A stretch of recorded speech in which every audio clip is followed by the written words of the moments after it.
भारी आहे. माहीत नाही काय आम्हाला दिसलं असं. वा, चुकून आलेलो आहे ह्या ठिकाणी आम्ही, आणि चुकून इतकं भारी बघायला भेटेल असं वाटलं नव्हतं. वा वा वा वा.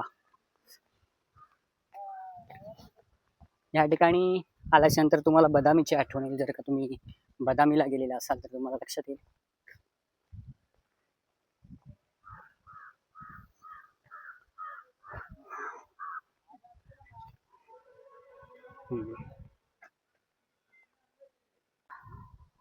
नमस्कार मंडळी.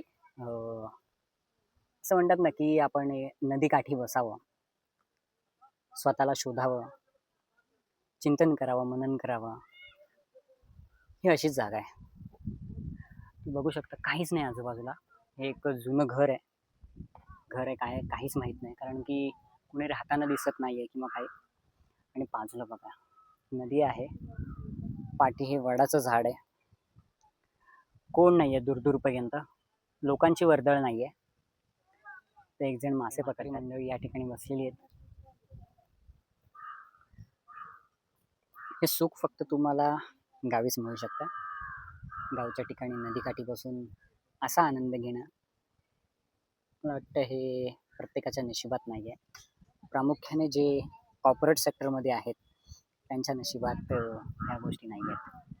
सुट्टीच्या दिवसात तुम्ही नक्की याल, परंतु तुम्हाला ती वर्दळच मिळेल. जर का तुम्हाला असं वातावरण अनुभवायचं असेल जे आपले सोमवार ते शुक्रवार ह्याच काळामध्ये तुम्हाला यावं लागेल. भारी आहे. बघू